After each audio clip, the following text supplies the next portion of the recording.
Saya. Saya Rispa. Kami mahasiswa dari Prodi Manajemen Universitas Muhammadiyah Surabaya.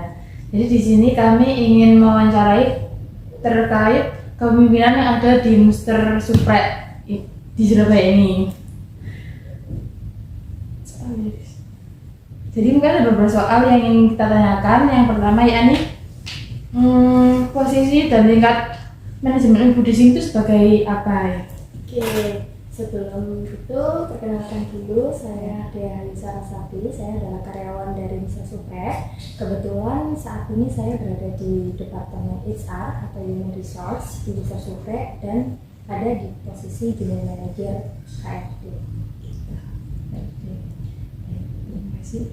Kemudian berapa lama Ibu menempati posisi sekarang sejak dari pertama masuk sampai sekarang ini?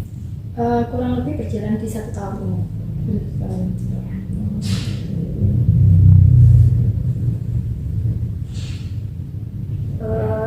Apakah Ibu pernah menjumpai karyawan yang tidak puas atau mengatasi tidak kepuasan gitu, gimana? Oke, kalau berkenaan dengan karyawan yang tidak puas itu cukup banyak ya teman-teman, karena kan kita kan ada di 2 area, yaitu manajemen sendiri dan di outlet. Yang pasti banyak komplainnya itu ada di karyawan outlet gitu. Nah, berkaitan dengan bagaimana kita memberikan solusi atau menyelesaikan rasa tidak puas itu tergantung kacamata kita dari sudut pandang yang mana dulu gitu. Ada yang sifatnya itu personal, ada yang sifatnya itu profesional. Jika urusan personal itu kan artinya berkaitan dengan value dari anak itu, apakah bisa bergabung dengan value yang dimiliki oleh Muster Suprek seperti itu. Atau kalau misalkan memang itu dari profesional, kacamata profesional, berarti berkaitan dengan sistem kita sendiri dan juga berkaitan dengan fasilitas, kompensasi, benefit seperti itu. Jadi kita harus melihat sumbernya dulu dari mana, baru kita melakukan perbaikan di area tersebut gitu sih. Lanjut saja ya Bu. Apa ada teknik komunikasi tertentu untuk mempraktekkan di perusahaan ini? Oke, kalau berkaitan dengan teknik komunikasi, sejujurnya kami di sini itu berusaha menerapkan I statement dan mencoba untuk menjadi pendengar dahulu, kayak gitu. Karena kan kalau di outlet ini kan karakternya banyak ya. Lanjut saja ya Bu.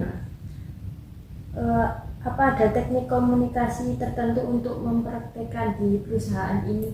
Oke, kalau berkaitan dengan teknik komunikasi, sejujurnya kami di sini itu berusaha menerapkan I statement dan mencoba untuk menjadi pendengar dahulu, kayak gitu. Karena kan kalau di outlet ini kan karakternya banyak ya, karena karyawannya juga dari level yang berbagai macam, karakternya juga berbagai macam, sehingga ketika kita ingin melakukan suatu komunikasi, apa yang kita sampaikan itu kan harapannya bisa dimengerti oleh lawan bicara kita, kan kayak gitu ya. Jadi kita menerapkan I statement di mana kita nggak bisa menunjuk dulu orang untuk komunikasi itu, tapi kita bagaimanakah jika komunikasi itu diarahkan ke kita sendiri, kayak gitu.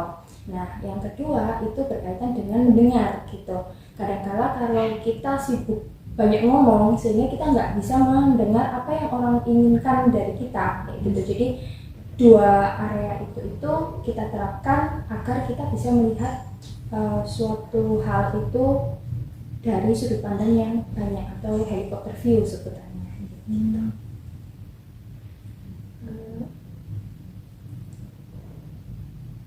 Kalau misal ada praktek model kepemimpinan apa yang pernah terjadi, tujuan yang untuk mencapai tujuan perusahaan. Oke, kalau berkaitan dengan model kepemimpinan itu sendiri, sebenarnya secara teori kita nggak menerapkan yang spesifik gitu ya Mbak ya, karena kan kita juga harus melihat kondisi, karena kita ada di dunia F&B, kita dituntut untuk adaptif, sehingga kita melihat kondisinya seperti apa nih, kita harus berperan seperti apa, kan sebagai pemimpin harus seperti itu ya. Ketika dalam kondisi urgent kita dipaksa atau dituntut untuk mengambil suatu keputusan yang lebih cepat gitu kata-kata.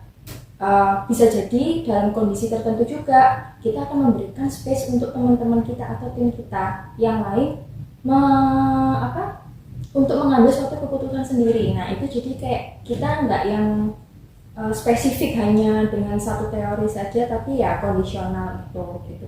Yang penting dari apa yang mereka lakukan itu tujuannya tetap sama gitu, walaupun dengan cara yang berbeda-beda kayak gitu sih. Lanjut lagi ya Bu. Apa ada teori motivasi yang pernah Ibu kasihkan untuk perusahaan ini apa gimana Bu? Oke, kalau berkaitan dengan motivasi, karena saya juga kebetulan ada di HR ya, itu lebih banyaknya itu melalui storytelling gitu. Jadi yang disebut dengan storytelling itu sendiri itu jadi kayak kita pernah kan melewati suatu hal kayak gitu. Nah, apa yang sudah kejadian di diri kita itu kita coba jelaskan atau kita ceritakan, karena kan orang gampang tertarik dengan cerita orang lain ya. Apa yang sudah terjadi, bagaimanakah cara menyelesaikannya, bagaimanakah cara survive-nya. Nah, kita melalui hal-hal seperti itu, tapi semua itu ya tetap nanti akan dikembalikan ke yang bersangkutan kayak gitu. Dan sejauh ini menggunakan storytelling itu cukup efektif ya, karena kita nggak yang kesannya itu kayak ayo kamu harus yang memaksa atau seperti apa, tapi kita berusaha menempatkan diri kita di kondisi orang itu dulu kayak gitu. Baru gimana sih untuk caranya bangkit, untuk caranya betul-betul membonding dengan orang tersebut. Kurang lebihnya seperti itu sih.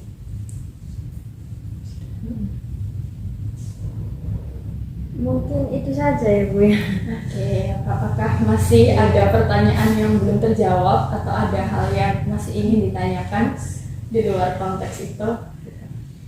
Mungkin dari wawancara ini sudah cukup, dengan jawabannya juga sudah memuaskan sekali. Terima kasih banyak Ibu untuk waktunya. Mungkin dari kami ada salah kata atau salah perbuatan, mohon maaf yang sebesar-besarnya. Assalamualaikum warahmatullahi wabarakatuh. Waalaikumsalam, terima kasih. Oke.